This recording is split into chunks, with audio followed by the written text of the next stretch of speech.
एक द्विघात बहुपद बताइए जिसके शून्यकों का योगफल तथा गुणनफल क्रमशः 3 और 1 है। ठीक है, इनमें तो से यहाँ कोई पर नहीं। बोल रहा है इनमें से इनमें कोई से नहीं। कोई नहीं।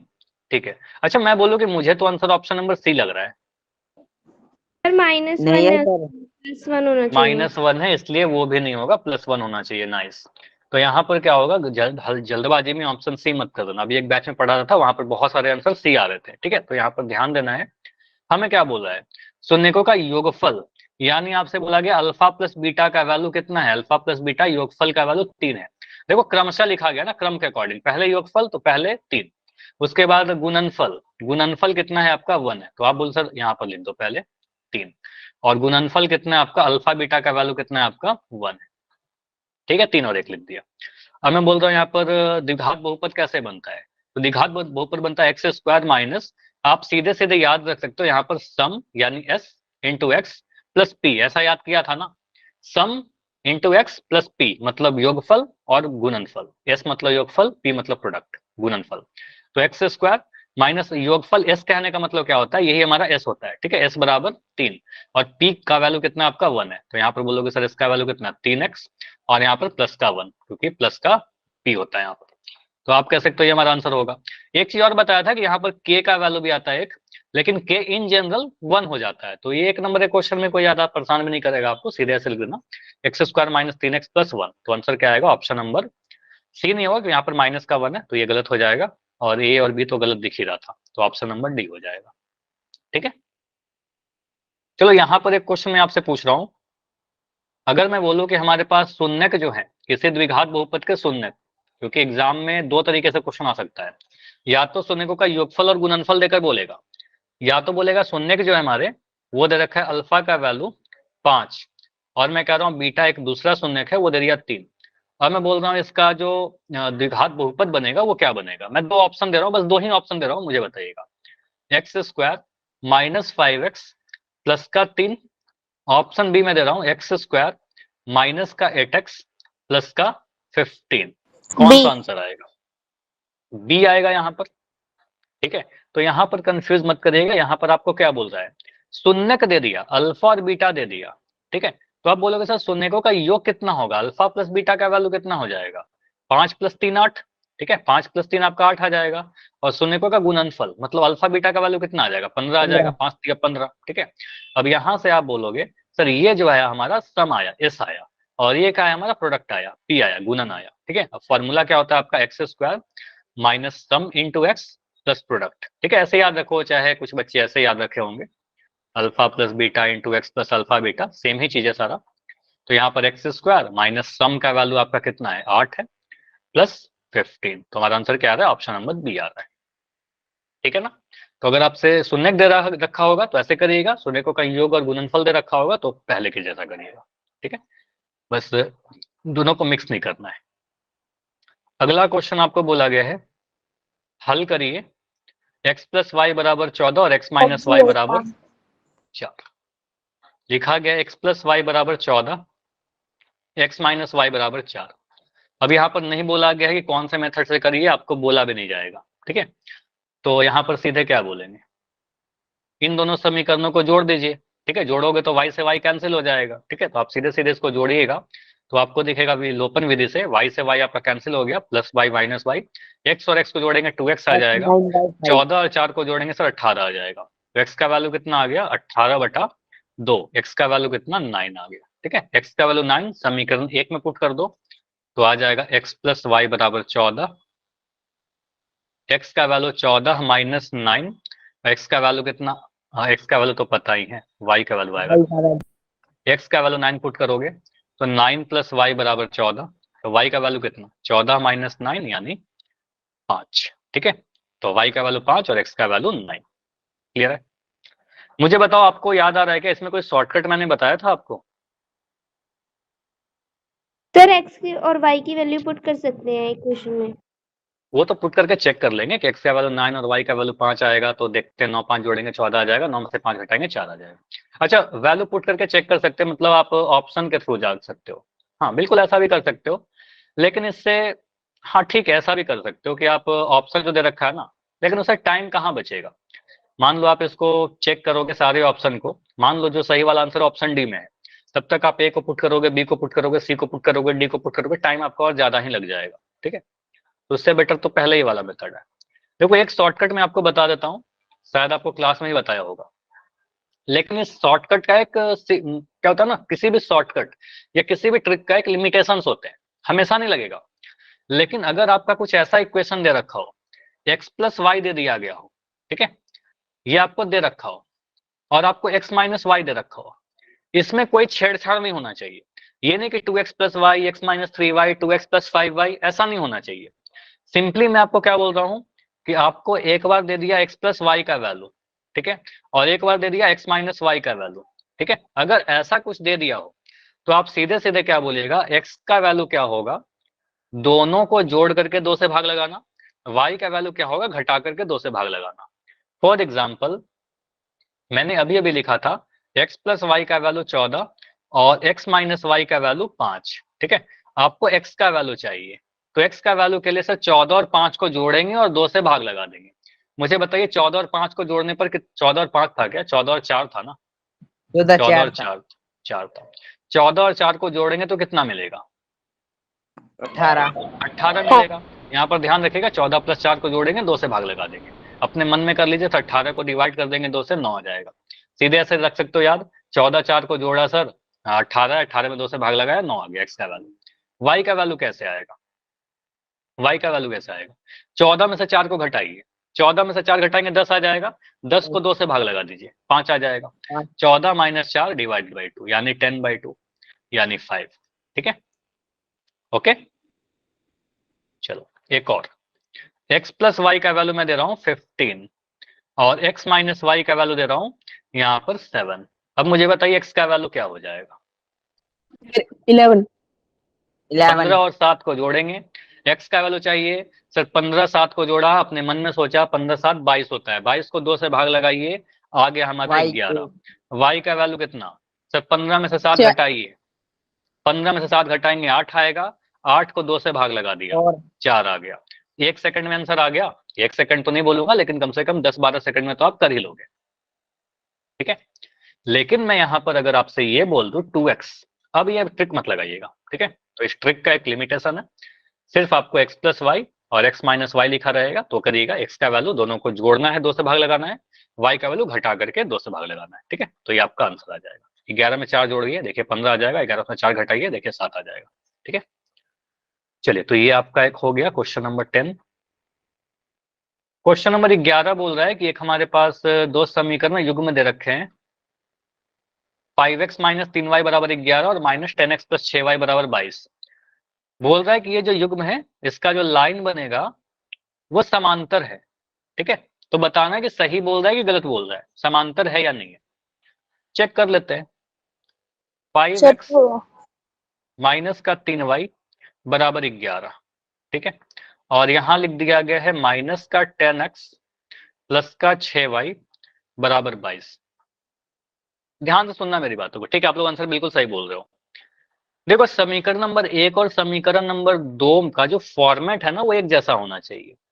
दोनों ही जगह आपको दिख रहा है कि बराबर के बाद 11 लिखा गया और दूसरे समीकरण में बराबर के बाद 22 लिखा गया, तो हम इसको 11 को उधर ले जाएं क्या, ले जा सकते हो, अगर आप 11 को उधर ले जाओगे तो 22 को भी ले जाना पड़ेगा। ठीक है, अगर मैं 11 को इधर ही छोड़ देता हूँ तो 22 को भी इधर ही छोड़ दीजिए। ठीक है, तो आपको हमेशा ध्यान रखना है कि दोनों समीकरण का जो फॉर्मेट है ना वो एक जैसा होना चाहिए, मतलब इक्वल टू के बाद दोनों में सी है, ठीक है, अगर मैं इक्वल टू के उधर रख रहा हूँ सी, दोनों में चेंज करिए, दोनों ही समीकरण या तो ax प्लस बी वाई बराबर सी के बराबर हो, ऐसा फॉर्मेट में चलेगा, लेकिन दोनों ऐसे होना चाहिए। अगर ऐसे लिखोगे ax plus b y plus c बराबर 0, तो दोनों समीकरण इस फॉर्मेट में होने चाहिए, तो फॉर्मेट दोनों का सेम रहना है। ठीक है, तो हम यहाँ पर देख रहे हैं दोनों में बराबर के बाद 11 और 22 लिख रखा है, रहने देते हैं, कोई दिक्कत नहीं है। यहाँ से आप देख करके बताइए a1 का वैल्यू क्या है, a1 का वैल्यू आपको 5 दिखेगा, b1 का वैल्यू आप लोग बताओ, 2/2 माइनस 10 माइनस का 3, और c1 का वैल्यू कितना है, 11 माइनस 11 लिख सकते हो उधर ले जाएंगे तो, लेकिन अभी के लिए मैं इधर ही छोड़ देता हूँ, तो c1 का वैल्यू 11 लिख दिया क्योंकि मुझे पता नीचे भी दाएं तरफ ही है। ठीक है, अब मुझे बताओ यहाँ पर a2 का वैल्यू क्या होगा, माइनस 10 -10, b2 का वैल्यू कितना होगा, 6 और C2 का वैल्यू कितना है 22 92। अब यहाँ पर डिवीजन करके देखते हैं A1 बटा A2, A1 बटा A2 कितना आ रहा है 5 बटा -10। सर दिख रहा है सर ये -1/2 आ रहा है, माइनस को ऊपर दिखी चाहे नीचे लिखी।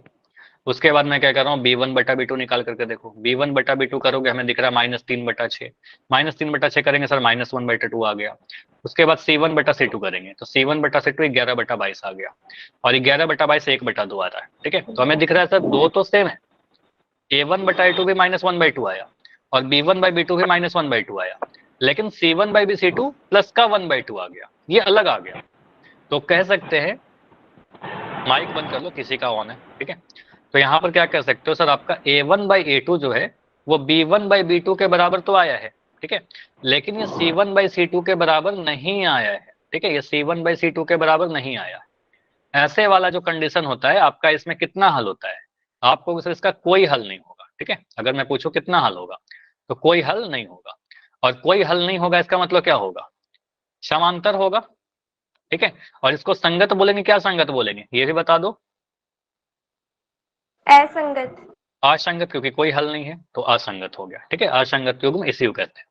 तो अब एग्जाम में हो सकता है आपसे बोल दे कि असंगत है कि संगत है, हो सकता है लाइन कैसा है ये पूछ ले, हो सकता है हल कितने पूछ ले, ठीक है, कुछ ही पूछ सकता है, बस क्वेश्चन जरूर आएगा एक इस पे। ठीक है, तो यहाँ पर बोलोगे सर ये समांतर होगा, समांतर लिखा गया है, इसका मतलब ये बिल्कुल ट्रू है, सत्य है, सही है, गलत नहीं है। ठीक है, सही है, आप बोलो ना सही लिखा है। ठीक है, चलिए इसके बाद के जो क्वेश्चन है,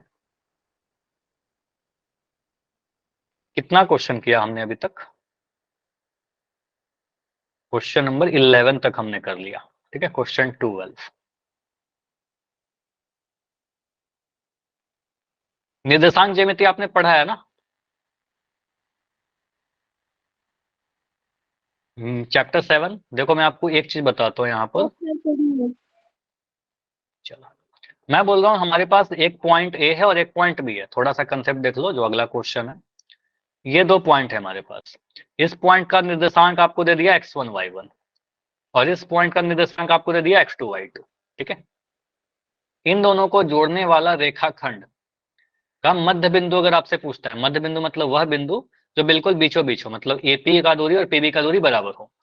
तो अगर मैं इस पॉइंट को कहता हूँ एक्स वाई, तो इसका अगर आपको एक्स निर्देशांक निकालना है तो एक्स निर्देशांक क्या होगा, दोनों पॉइंट का एक्स निर्देशांक को जोड़िए और 2 से भाग लगा दीजिए। ठीक है, तो आपका एक्स आता है x1 plus x2 divided by 2। Formula ज्यादा रटना नहीं है, ठीक है, समझ लो। इसका एक्स निर्देशांक लिया, यहाँ से एक्स लिया, दोनों को जोड़ करके 2 से भाग लगा दिया। ठीक है, अगर y निर्देशांक चाहिए तो y वाले को जोड़ करके भाग लगाइए, तो y निर्देशांक चाहिए, ये वाला पॉइंट चाहिए। ठीक है, y1 plus y2 divided by 2। ठीक है, y वाले को जोड़ेंगे, 2 से भाग लगा देंगे। तो ये सेक्शन फॉर्मूला होता है, विभाजन सूत्र, उसी का स्पेशल केस है, मिड पॉइंट फॉर्मूला कहते हैं इसको, मध्य बिंदु सूत्र। तो इसी पर आया है क्वेश्चन आपका, बोल रहा है -4 3 और 8 -5। फॉर्मूला मैं लिख भी नहीं रहा, मैं सीधे आपको कह रहा हूं कि दो पॉइंट है हमारे पास, एक पॉइंट दे रखा है -4, 3 और एक पॉइंट दे रहा है 8 -5। बोल रहा है इसका जो मिड पॉइंट है ना, मध्य बिंदु, वो है 2 -1। पूछ रहा है सही है कि गलत है। अब छोड़िए सही की गलत है, आप निकाल लो, अगर वही आता है तो सही, दूसरा आता है तो गलत। ठीक है, तो आप इसको निकालिए। मान लो ये पॉइंट पी है, एक्स वाई। ठीक है, एक्स क्या आएगा सर, दोनों ही के एक्स निर्देशांक को जोड़ेंगे और 2 से भाग लगा देंगे। तो जोड़िए, -4 प्लस 8 डिवाइडेड बाई 2। -4 प्लस 8 एक पॉजिटिव एक नेगेटिव, तो जोड़ नहीं पाएंगे, घटाओ होगा, घटाएंगे 8 में से 4 तो 4 आएगा, पॉजिटिव आएगा क्योंकि बड़ा वाला पॉजिटिव है। 4 बटा 2 यानी 2 आ गया। ठीक है, एक्स निर्देशांक तो 2 आया जो सही लिखा है। वाई निर्देशांक निकालिए, तो 3 में जोड़ना होगा हमें -5, 3 प्लस -5 डिवाइडेड बाई 2। ये दिख रहा है क्या, शायद अभी नहीं दिख रहा होगा, चलो मैं कुछ इधर लिख देता हूँ, वाई ऊपर लिख देता हूँ। ठीक है, वाई कितना आएगा, 3 प्लस -5 डिवाइडेड बाई 2। वाई वाले को जोड़ा, यहाँ से 3 लिया, यहाँ से -5 लिया, तो 3 -5 बन जाएगा डिवाइडेड बाई 2। तो ये कितना आ जाएगा, -2/2, यानी आ गया -1। तो पॉइंट जो आएगा वो आपका एक्स वाई आता है। ठीक है, तो पहले आप लिखोगे एक्स निर्देशांक 2, वाई निर्देशांक -1, 2 -1 होगा। यहाँ लिखा गया था 2 -1, मतलब बिल्कुल ये सही लिखा गया है। ठीक है, तो ये भी सत्य है। ठीक है, चलिए, तो ये हमारा हो गया क्वेश्चन नंबर 13। ये करिए, एक एपी दे गया है 147, बोल रहा है इस एपी का 15वां पद बताइए, बताइए कितना 43। टाइम लगेगा। 43। तो यहाँ पर आप बोलोगे सर सीरीज क्या लिख रखा है 147, 15वां पद, मतलब आप क्या बोलोगे, देखो फिल इन द ब्लैंक से आप सीधे आंसर लिख दोगे, आपका हो जाएगा काम, ठीक है, बहुत ज्यादा कुछ करना ही नहीं है इसमें, ठीक है, आप सीधे लिखेगा। ए का वैल्यू कितना है आपका 1, डी का वैल्यू कितना होगा, 4 में से 1 घटाएंगे 3 मिल गया, ठीक है। अब यहाँ से बोल रहा है A15, तो A15 के लिए फार्मूला क्या है, A15 A+14D। A+14D। बाकी सभी को क्लियर आ रही है क्या आवाज? Yes sir. ज्योति लेफ्ट करके ज्वाइन करो, नेट चेक करो, ये इशू हो सकता है नेटवर्क का, क्योंकि बाकी सभी को शायद सही आ रही है। देखो अगर एक बच्चे को भी आ रही है मतलब आवाज सही होगा मेरे तरफ से। तो A+14D, 15 में से 1 घटाएंगे तो सर 14 हो जाएगा, 14D। कैसा, कैसे लिख रहे हैं, AN का फार्मूला लगा रहे हैं। अब देखो इसमें आप फार्मूला वगैरह मत लिखने लगना एग्जाम में, ठीक है, आपको 1 नंबर का क्वेश्चन है, आपको जल्दी से आंसर करना है, ठीक है। A+14D, बहुत ज्यादा टाइम नहीं लगाना है यहाँ पर। A का वैल्यू कितना 1, 14 इंटू डी, 14 गुना 3, तो 1+ उधर लिखूंगा तो दिखेगा ही नहीं आपको, तो यहाँ पर लिख दे रहा हूँ, ठीक है। इसके आगे मैं इधर सॉल्व कर देता हूँ। 1+14 3 42, 42 में 1 जोड़ेंगे 43 आ जाएगा, ठीक है। तो आपका आंसर 43 आ जाएगा, ठीक है। इतना भी मैं जितने टाइम में सॉल्व कर रहा हूँ ना, मैं आपको समझाने के लिए इतना लिख रहा हूँ, ए का वैल्यू डी का वैल्यू, ठीक है। एग्जाम में आएगा तो इतना भी नहीं हो, बहुत जल्दी से आंसर आ जाएगा, ठीक है। चलिए तो ये आ गया आपका 43, यहाँ पर ऑप्शन नहीं थे। अच्छा ये क्वेश्चन नंबर 14 जो है ये थोड़ा डिस्कस करते हैं, क्योंकि ये सिलेबस का पार्ट नहीं है। हालांकि पिछले साल भी ये सिलेबस से रिमूव था लेकिन फिर भी आया, ठीक है। तो आने के चांसेस नहीं है, सुनना मेरी बात को, ये सिलेबस से हट गया है, लेकिन पिछले 2 साल से ये सिलेबस से हटा हुआ था, लेकिन फिर भी इससे क्वेश्चन आ रहे हैं, ठीक है, सिलेबस से हटने के बाद भी। तो ये डिस्कस कर ले रहा हूं, अगर आ गया तो कर लीजिएगा, नहीं आया तो ठीक है, ठीक है, 2 सेकंड में सीख जाओगे। अगर हमारे पास 2 त्रिभुज है और ये दोनों ही एक छोटा सा त्रिभुज बनाता हूं और एक बड़ा सा त्रिभुज है, तो डेफिनेटली मुझे पता है कि बड़ा वाला जो त्रिभुज है उसका क्षेत्रफल ज्यादा होगा और छोटा वाला का कम होगा, ठीक है। इसका नाम देता हूं PQR और यहां लिख दिया ABC। कौन से त्रिभुज की भुजा बड़ी है, कौन से त्रिभुज की भुजा बड़ी है, ABC की। ABC का क्षेत्रफल भी बड़ा होगा, ठीक है। तो अगर कभी आपको बोलता है कि भुजा का अनुपात मैंने आपको दे दिया, इस त्रिभुज की भुजाओं का जो अनुपात है वो दे दिया गया है कि 3:5 दे रखा है, ठीक है। और आपसे बोलता है कि क्षेत्रफल का अनुपात बताइए, ठीक है, क्षेत्रफल का अनुपात क्या होगा। तो सिंपल, आपको कुछ नहीं करना, क्षेत्रफल का अनुपात के लिए भुजा के अनुपात को वर्ग कर दीजिएगा। कैसे याद रहेगा, क्षेत्रफल का इकाई बताइए, किसी भी आप चीज का क्षेत्रफल या एरिया निकालते हो तो इसका यूनिट क्या लिखते हो, बोलिए। अगर मैंने 20 लिख दिया, वर्ग लिखते हैं मतलब आप सेंटीमीटर स्क्वायर लिखते हो, मीटर स्क्वायर लिखते हो, वर्ग इकाई लिखते हो। तो उसी से याद रखेगा सर, क्षेत्रफल का जो इकाई होता है वर्ग इकाई होता है, सेंटीमीटर स्क्वायर मीटर स्क्वायर, है ना। तो आप भुजा के वर्ग को कर दीजिएगा, भुजा के अनुपात का वर्ग कर दीजिएगा, क्षेत्रफल का अनुपात आ जाएगा। 3 का वर्ग करोगे सर 9 मिलेगा, 5 का वर्ग करेंगे सर 25 आ जाएगा। मतलब इन दोनों का क्षेत्रफल 9 और 25 नहीं है, लेकिन क्षेत्रफल का जो रेशियो आएगा, जो अनुपात आएगा, वो 9:25 में रहेगा, ठीक है। अगर इसका क्षेत्रफल 9 है तो इसका क्षेत्रफल 25 रहेगा, ठीक है। तो क्षेत्रफल का अनुपात क्या आ जाएगा, 9:25। अगर मैं बोल रहा हूँ कि भुजा का अनुपात आपको दे दिया कि 4:8 है, 4:8 तो नहीं लिखा रहेगा, 4:, मैं कह रहा हूँ 9।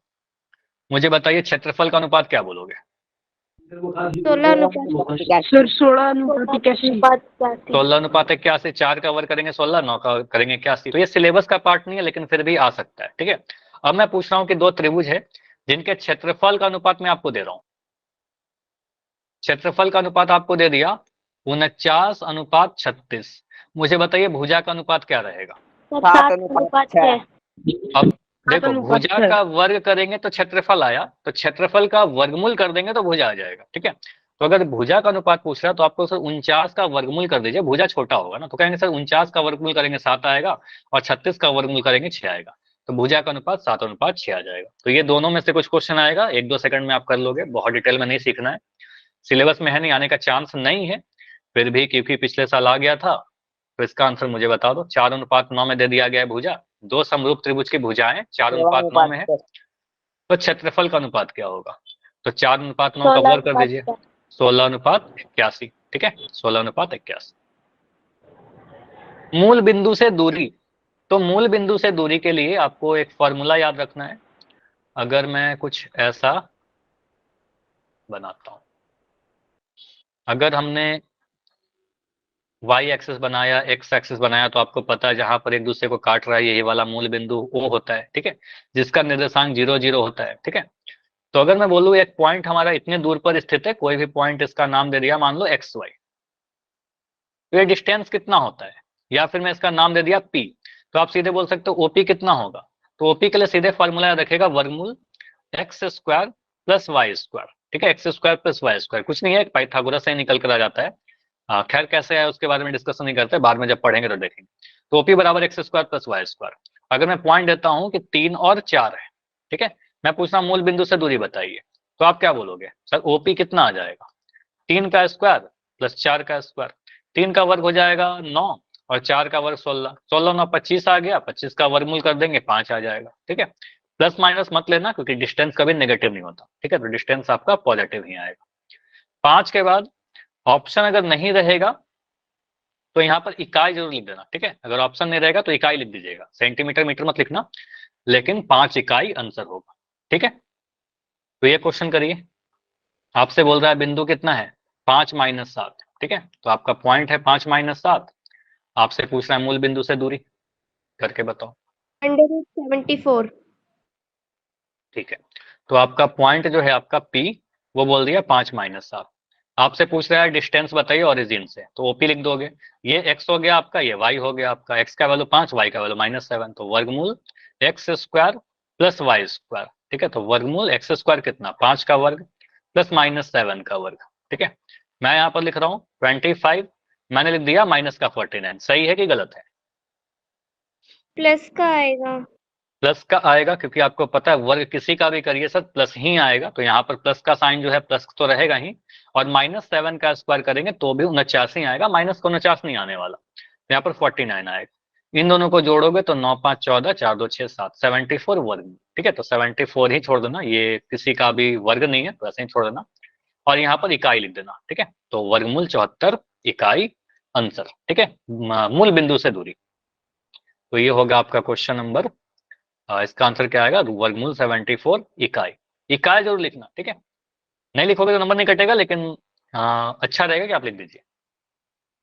क्वेश्चन नंबर 16, मुझे बताइए, यहां पर बोला गया है क्वेश्चन 16 में k का वह मान ज्ञात कीजिए जिसके लिए द्विघात समीकरण के दो बराबर मूल है। तो दो बराबर मूल के लिए कंडीशन क्या होता था? सर D 0 होगा। d 0 होगा। तो तीन कंडीशन मैंने आपको बताया था, किसी भी द्विघात समीकरण अगर ax square plus bx plus c बराबर 0 लिख रखा है, तो d या तो सर 0 से बड़ा हो सकता है या 0 या को तो d बराबर 0 के बराबर होगा। हाँ बोलो। या 0 से छोटा। 0 से छोटा, मतलब मैंने आपको तीन कैटेगरी बताया, या तो पॉजिटिव होगा, या तो नेगेटिव होगा, या तो ना ही पॉजिटिव ना ही नेगेटिव होगा। अब पॉजिटिव के केस में आप क्या कहते हो सर? डी, यहाँ से जो मूल आते हैं, मूल क्या, ये व्यक्त कर निकाल रहे हैं डी, तो यहाँ पर क्या बोलेंगे सर? डी क्या आता है? B square sir minus 4ac वास्तविक को हम पर कहते भिन्न हैं। होंगे। तो मूल क्या होंगे? वास्तविक होंगे। ठीक है, चलो मैं लिख रहा हूँ वास्तविक और भिन्न वास्तविक होंगे, और भिन्न। और यहाँ पर डी अगर छोटा है तो वास्तविक अवास्तविक होंगे, कोई भी वास्तविक मूल होगा ही नहीं। और डी अगर 0 के बराबर है तो कहेंगे सर मूल क्या होंगे? वास्तविक और बराबर, मतलब बराबर समान मूल बराबर। होंगे, दोनों ही मूल बराबर हो जाएंगे। ठीक है, तो मैं कभी अगर ऐसे सोल्व कर रहा हूँ, डी का वैल्यू मेरा जो आया वो 5/3 आ गया, तो अब क्या बोलोगे? मूल कैसे होंगे? सर सर वास्तविक और बराबर। वास्तविक और बराबर कैसे?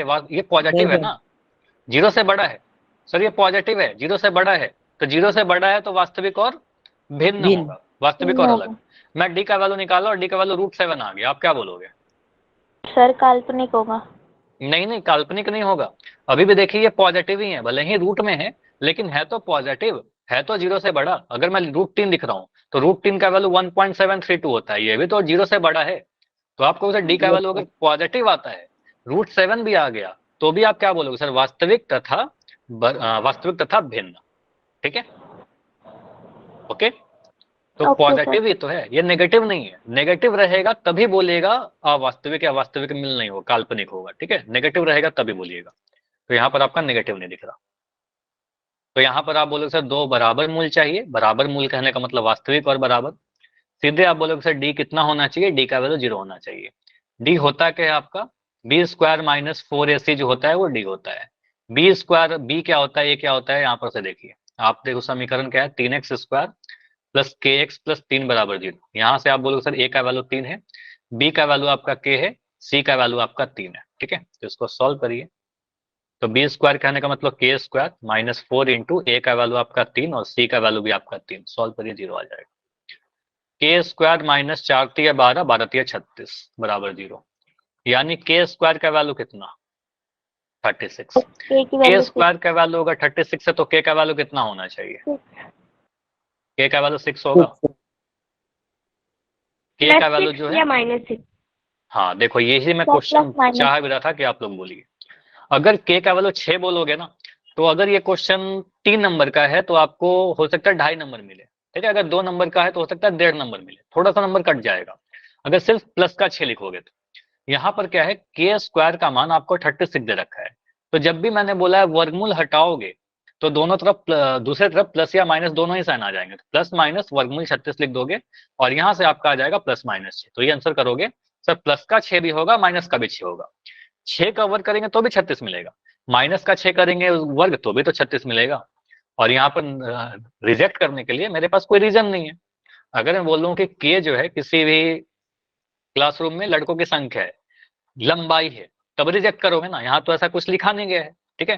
तो आप सीधे बोलोगे सर के जो है पॉजिटिव भी हो सकता है, नेगेटिव भी हो सकता है। तो के का वैल्यू प्लस का 6 भी चलेगा, माइनस का 6 भी चलेगा, दोनों ही आंसर पॉसिबल है, ठीक है। तो ये आंसर होगा, ठीक है।